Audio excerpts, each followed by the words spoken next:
पिछले 2 साल के अंदर आपने 60 करोड़ कम से कम नए गरीब पैदा कर दिए देश के अंदर। तो कितनी बड़ी बात है। देश के प्रधानमंत्री जी षड्यंत्र में शामिल है, तमाम राज्यों के मुख्यमंत्री जी षड्यंत्र में शामिल है। हम आज केजरीवाल साहब को समझाने वाले हैं कि सत्य को स्वीकार करें। मास्क की बिल्कुल आवश्यकता नहीं है, सोशल डिस्टेंसिंग की बिल्कुल आवश्यकता नहीं है, वैक्सीन की बिल्कुल आवश्यकता नहीं है। फिर भी कोई पहनना चाहता है उसकी इच्छा है, कोई नहीं पहनना चाहे तो उसकी इच्छा है, कोई मास्क कोई वैक्सीन लगाना चाहता है उसकी इच्छा है, कोई नहीं लगाना चाहता उसकी इच्छा है।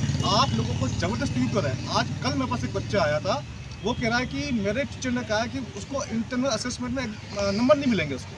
वो कह रहा है कि मेरे टीचर ने कहा कि मुझे एग्जाम नहीं बैठने देंगे।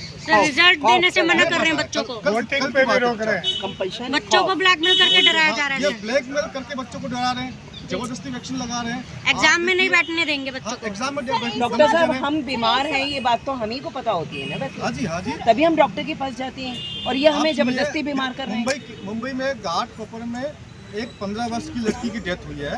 तो वहाँ की जो एमसीडी, जो लोकल एमसीडी होती है, जहाँ पर महाराष्ट्र मुंबई नगर पालिका जो है, वो कहती है कि उस लड़की को हार्ट अटैक हुआ है।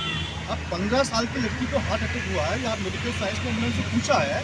मैंने कहा आप ठीक है, आप कह रहे हैं कि 15 साल की लड़की को हार्ट अटैक हुआ है, तो मुझे 2016 पे आंकड़े दीजिए, 17 के दीजिए, 18 के दीजिए, 19 के दीजिए, 20 के दीजिए। फिर पहले कितने 15 साल की लड़की में हार्ट अटैक होते थे, आप कैसे हो रहे?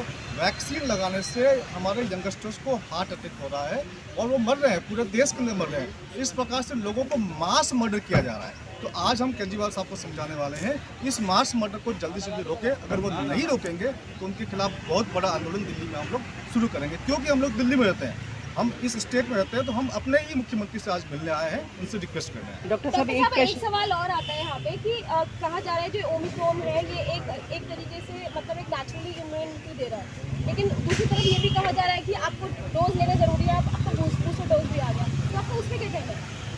ये पूरा फेक, ये पूरा षड्यंत्र चल रहा है। आपको एक भी वैक्सीन नहीं लेना है, किसी भी इंसान को कोई वैक्सीन नहीं लेना चाहिए।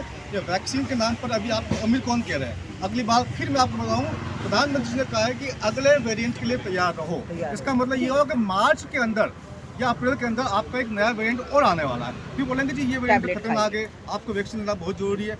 ये वेरिएंट जो अगले वेरिएंट की जो बात चल रही है ना, वो इसलिए चल रही है कि अभी जो वैक्सीन कर रहे हैं ये 12 साल तक कर रहे हैं, बाद में उनसे छोटे के लिए आएंगे तो कल ये नया वेरिएंट आ गया, उनको भी वैक्सीन लगाओ। और सबसे बड़ी बात आप देखिए किस प्रकार से वैक्सीन लगा रहे हैं। पहले 60 साल से ऊपर वाले को, फिर 45 साल से ऊपर वाले को, फिर 30 साल से ऊपर वाले को। क्या कोई महामारी ऐसे फैलती है क्या कि 60 साल से ऊपर वाले पहले प्रभावित होंगे, फिर 45 साल से ऊपर वाले प्रभावित होंगे, फिर 30 साल से ऊपर, फिर बच्चे, फिर छोटे बच्चे?